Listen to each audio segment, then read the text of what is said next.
नमस्ते दोस्तों, मेरे चैनल पर आपका स्वागत है। हमारी पौराणिक कथाएं इस बात की साक्षी होती है कि कौन सा व्रत या पर्व कितना महत्वपूर्ण है और उससे हमें कितने अद्भुत पुण्य फल मिल सकते हैं। इसी कड़ी में आज हम आपके लिए लाए हैं अक्षय तृतीया पर्व के महत्व के बारे में बताती ये पौराणिक कथाएं और इसे पूजा करने की विधि में इससे पहले वाले एपिसोड में मैं बता चुकी हूँ। तो आप मेरे ये पर जाकर आप चैनल पर देख सकते हैं कि ये पूजा करने की विधि अक्षय तृतीया की क्या होती है, क्या अक्षय तृतीया को करना चाहिए और क्या नहीं करना चाहिए। तो आज हम इस पौराणिक कथाएं के बारे में जानते हैं। तो चलिए सुनते हैं। इस पर्व से जुड़ी एक कथा के अनुसार प्राचीन काल में एक वैश्य हुआ करता था जिसका नाम धर्मदास था। धर्मदास अपने परिवार समेत एक छोटे से गांव में रहा करता था। वह अत्यंत निर्धन था और ये सोचकर वह चिंतित रहता था कि उसके परिवार का भरण पोषण कैसे होगा। धर्मदास अपने नाम के अनुसार ही धर्म कर्म में बहुत श्रद्धा रखता था एवं देव और ब्राह्मणों को हमेशा सम्मान करता था। वैश्य ने अक्षय तृतीया का व्रत के महत्व के बारे में बहुत सुना था, अतः उसने ये पर्व आने पर प्रातःकाल जल्दी सुबह उठकर गंगा स्नान करके विधि विधान से भगवान विष्णु की पूजा की। व्रत के दिन धर्मदास ने अपने समर्थ के अनुसार जल में भरे घड़े, जौ, सत्तू, चावल, नमक, गेहूँ, गुड़, घी, दही, सोना तथा वस्त्र आदि वस्तुएं भगवान के चरणों में अर्पित कर ब्राह्मणों को दान में दे दिया। इतना सब कुछ दान में देते हुए देखकर धर्मदास की पत्नी और परिवार के अन्य लोगों ने उसे समझाया, यदि तुम इस तरह से घर की सभी वस्तुएं दान में दे दोगे तो परिवार का भरण पोषण किस प्रकार हो सकेगा।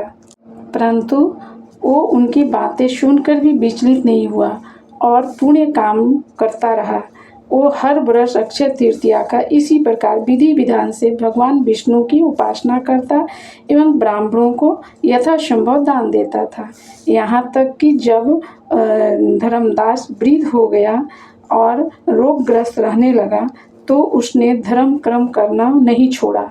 मान्यता है कि अक्षय तृतीया पर भगवान विष्णु की उपासना के प्रभाव एवं दान पुण्य के कारण ही धर्मदास अपने अगले जन्म में कुशावती नागर के एक अत्यंत प्रतापी राजा हुए। राजा को अपने ऐश्वर्य वैभव पर कभी अभिमान नहीं हुआ और न ही वो कभी धर्म के मार्ग से विचलित हुए। उनकी आस्था और भक्ति को देखकर त्रिदेव भी हर अक्षय तृतीया पर ब्राह्मण का भेष धारण कर उनके महायज्ञ में शामिल होते थे।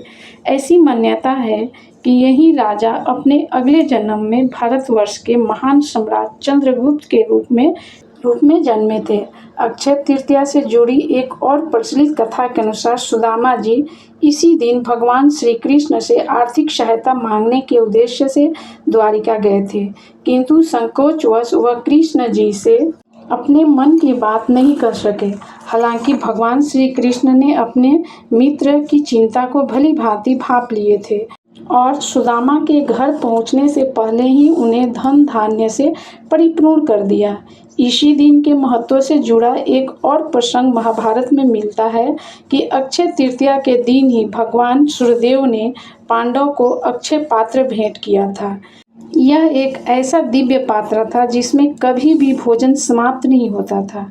जिस प्रकार भगवान विष्णु ने धर्मदास पर अपनी कृपा की, उसी प्रकार जो भी अक्षय तृतीया के पावन पर्व और पर व्रत या दान पुण्य करता है या कथा सुनता है तो उसे धन, ऐश्वर्य और अक्षय पुण्य की प्राप्ति होती है।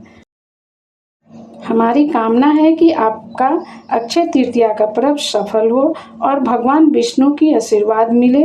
ऐसे ही व्रत, त्योहार और अन्य जानकारियों के लिए हमारे चैनल से जुड़े रहें और आपको अगर थोड़ी सी भी पसंद आई हो तो मेरे चैनल को सब्सक्राइब कर दीजिएगा और अपने फ्रेंड्स में भी, फैमिली में शेयर भी कर दीजिएगा ताकि हम उन लोगों भी इस अक्षय तृतीया का फल का प्राप्ति उन्हें हो सके।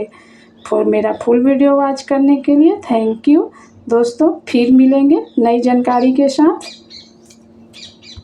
ओम नमो भगवते वासुदेवाय नमः।